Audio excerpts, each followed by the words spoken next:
পৃথিবীতে সবচেয়ে সহজ চিকিৎসা পদ্ধতি হচ্ছে ক্যান্সারের সবচেয়ে সহজ চিকিৎসা পদ্ধতি ঘরে বসে চিকিৎসা সম্ভব। কিভাবে?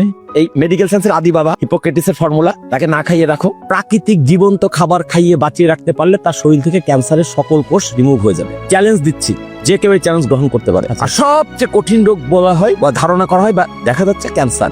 আর আমি বলি প্রাকৃতিক রীতিনীতি সম্পর্কে আমার যেটুকু এতদিনের জ্ঞান অর্জন, ধর্মীয় বই পড়ে আমি যেটুকু বুঝছি, পরিষ্কার কথা, পৃথিবীতে সবচেয়ে সহজ চিকিৎসা পদ্ধতি হচ্ছে ক্যান্সারের, আর সবচেয়ে কঠিন চিকিৎসা পদ্ধতি হচ্ছে জ্বরের।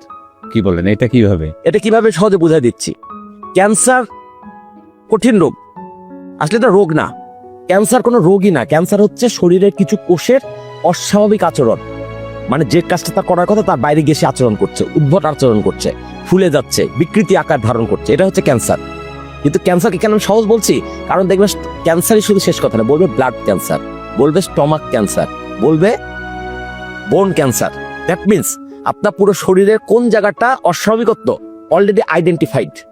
জ্বর হলে আপনি বুঝতে পারছেন না? না, ক্যান্সারটাকে ক্যান্সার হলে বোঝা যায়। ক্যান্সারটা তো শুধু ক্যান্সার বলছে না, বলছে অমুক অঙ্গটা অমুক জায়গায়। হ্যাঁ, তার মানে অলরেডি আইডেন্টিফাইড। আচ্ছা সহজে আমি বলি, আপনাকে আমি এভাবে বোঝাই। আমি আপনাকে বললাম যে তুমি অমুক দেশে যেও না, ওই দেশে তোমার জন্য হত্যাকারী অপেক্ষা করছে, তাহলে পুরো দেশটা কিন্তু আপনার জন্য ভয়ঙ্কর। কিন্তু আমি যদি বলি অমুক দেশের অমুক জায়গায় শুধু যেও না, কারণ হত্যাকারীটা ওইখানে আছে, আপনাদের ব্যাপারটা সহজ হয়ে গেল না? স্পেসিফিক হয়ে গেল। এটা আমি বোঝাতে চাচ্ছি।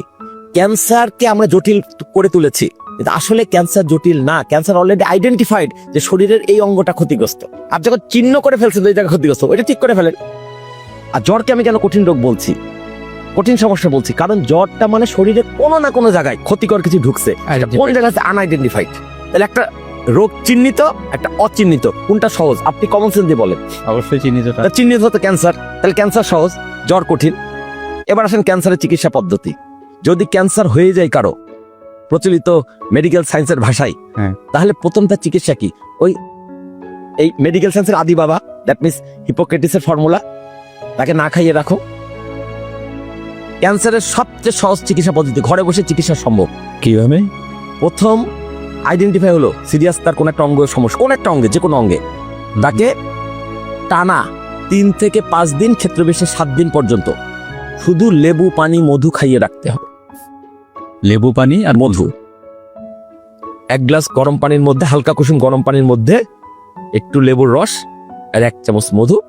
ধরেন আপনি সকালে ঘুম থেকে উঠে পরে সকাল 6টা একবার খেলেন, 1 ঘন্টা পর 7টা একবার খাবেন, 8টা একবার খাবেন, 9টা একবার খাবেন, 10টা, এভাবে সন্ধ্যা সূর্যাস্ত পর্যন্ত যে কয় গ্লাস হলো খেলেন। আচ্ছা, তারপর আপনি সূর্যাস্ত হয়ে গেল, ওই পানিও খাওয়ার দরকার নেই, লেবু পানিও খাওয়ার দরকার নেই। আবার পরদিন সকাল থেকে লেবু পানি মধু, লেবু পানি মধু, লেবু পানি মধু, এইভাবে টানা 3 থেকে 7 দিন পর্যন্ত ক্যান্সারের ভয়াবহতার ভিত্তিতে। আচ্ছা, গেলে শরীরের ভেতরের নতুন করে খাবার পাচ্ছে না, পুরনো যেগুলো আক্রান্ত তারাও কিন্তু আর নতুন করে কোনো খাবার পাচ্ছে না, তারা শরীর থেকে পালাতে বাধ্য হবে।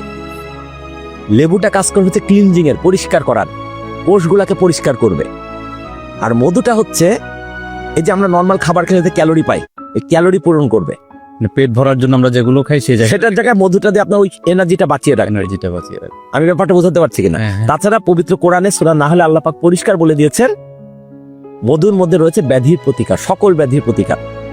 তাহলে আপনার ক্যান্সার হলেও মধু লাগবে, জ্বর হলেও মধু লাগবে, হার্টে ব্লকেজ হলেও মধু লাগবে, প্রেশার বাড়লেও মধু লাগবে, কমন সেন্সের কথা ডায়াবেটিক হলেও মধু লাগবে, হয়তো পরিমাণে কম লাগবে কিন্তু লাগবে। মধু হচ্ছে সকল রোগের চিকিৎসা, মধু বাদে কোনো চিকিৎসা হতে পারে না। আর আমরা ড্রাগসকে সকল রোগের চিকিৎসার উপাদান বানিয়ে ফেলেছি। ভুলটা কোথায় হচ্ছে বোঝেন? কেমোথেরাপি ক্যান্সারের কোনো চিকিৎসা নয়, এটা শুধু চিকিৎসা ব্যবসায়ীদের ব্যবসা হয়। কেমোথেরাপি দেওয়ার কারণে তার মৃত্যুটা ত্বরান্বিত হয়। কেমোথেরাপি নাম দিয়েছে, আসলে এটা কেমিক্যাল থেরাপি। তার মানে শরীরের মধ্যে রক্তে ডাইরেক্ট ইনজেকশনের মাধ্যমে এমন কিছু কেমিক্যাল ঢুকানো হচ্ছে, বলা হচ্ছে এগুলো গিয়ে, এই কেমিক্যালগুলো গিয়ে তোমার শরীরের যেখানে যেখানে ক্যান্সার আক্রান্ত কোষ আছে ওগুলোকে শেষ করবে। কিন্তু বাস্তবতা হচ্ছে এটা একটা প্রোটোকল মাত্র, কোনো গ্যারান্টি নাই যে কেমোথেরাপির ওই কেমিক্যালটা গিয়ে শুধু ক্যান্সার আক্রান্ত কোষকেই মেরে ফেলবে। যদি মারেও 1টা 2টাও হলেও বাদ পড়ে যাবে, কিন্তু আসলে একটা অনেকগুলো বাদ পড়ে যায়। উল্টো দিকে শরীরে ভালো কোষগুলাকে ও কিল করে ফেলে, সেগুলোকে মেরে ফেলে। তার মানে একটুখানি বাঁচার আশায় আরো বড় ক্ষতি করে ফেললাম। এই জন্য চুল পড়ে যায়, অসুস্থ হয়ে যায়। আমি কেমোথেরাপি কেন নিচ্ছি বা ক্যান্সার রোগী কেন নিচ্ছে? ক্যান্সার থেকে বেরিয়ে আসার জন্য। তো ক্যান্সার থেকে তো বেরিয়ে আসতে পারছে না, উল্টো তার শরীরের 12টা বেজে যাচ্ছে। তো অনেকেই যে ভালো হচ্ছে সেটা কে ভালো হচ্ছে? চ্যালেঞ্জ। একটা রোগী আপনি দেখান, অনেকে ভালো হচ্ছে, আন্দাজ একটা কথাই গণমাধ্যম বলে দিলে, একটা নাম ঠিকানা ফোন নাম্বার দেন, আমি চেক করে দেখব। ক্যান্সারের ক্যান্সার কখনো কেমোথেরাপিতে ভালো হবে না। ক্যান্সার যদি ভালো হয় লেবু পানি মধু চিকিৎসাতে ভালো হয়। আরো পরিষ্কার করে বলে দেই, ক্যান্সার আক্রান্ত রোগীকে প্রথমে 7 দিন নিতে বললাম লেবু পানি মধু থিওরি ফর্মুলা দেবে, এটা হলো জল চিকিৎসা। এরপরে তাকে কোনো রান্না করা খাবার খাওয়ানো যাবে না।